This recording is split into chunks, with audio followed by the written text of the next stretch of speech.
Hey everyone! I just wanted to give you guys some food for thought this week. I wrote a blog post a while back on the importance of consistency, and I know not everyone here reads my blog or even knows about it, so I'll link it down below, but I wanted to make this video for that purpose, just in case you missed it, because I think it is so important that it is worth knowing and making a video about. Consistency is super important in language learning, and I will tell you how important because there's this anecdote I have of when I studied Japanese. But first I wanted to say that I'm doing a Polish challenge where I'm trying to study it every single day and see how much I can learn in 3 months. Well, I'm using Duolingo to do that. And one of the motivating factors for me as a goal-oriented person is the streak. So every day that you study, it tells you how many days you've been studying for if you study consistently. And I like that because it motivates me. It's like, wow, I've studied this long, I should keep going, I should learn more. And it's so cool to see that progression over time. But sometimes you get busy. Sometimes you're packing to go move and school is coming up and you go on vacation and things arise in your family.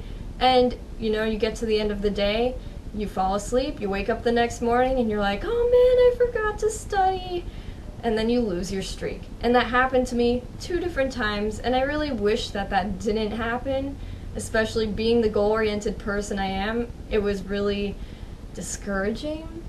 But I wanted to make this video because then I thought back to what happened with my consistent study in a situation with a different language.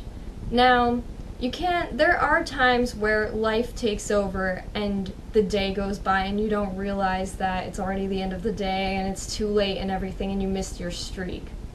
Even if you're not doing Duolingo, you missed a day of study. And it's okay, once in a while, stuff like that happens. You can't always be on the ball. However, if you're letting those days add up to missing a day once a week, or unless you're taking breaks weekly, then that's a different story. But if you let those days add up to 2 days, 3 days at a time, 4 days, weeks, months, that's when it's not good. So when I was studying Japanese, I studied all the time. I didn't have friends that spoke it. I didn't know anyone else who was learning at the time. I was not in a class, so it was completely on my own. It was this video game that I was learning from that teaches you the Japanese language, and then whatever notes I took. But that was about it. I mean, some websites as well. And then I tried to watch videos of people speaking Japanese on YouTube to motivate me. And it did, for a while. So much so that for this period of time, I took my studying so seriously, constantly reviewed vocabulary, tried to make my own sentences and everything, reviewed grammar, and I was learning a lot. Now, I was still at a basic level, but I could form basic sentences after a while of studying. Then last year, which Japanese was years ago, last year I started to study Korean. So there was a big gap between studying the 2 languages. And if you know about those 2 languages, you know they are completely different languages. There may be some similarities in particles, grammar, kind of how that works, but as far as vocabulary goes and things, it's not like Spanish and Portuguese, I'll tell you that. So I started studying Korean, I took a course for 1 semester, learned basic Korean, then tried to continue on my own. And I will still be continuing after this challenge that I've been doing with Polish.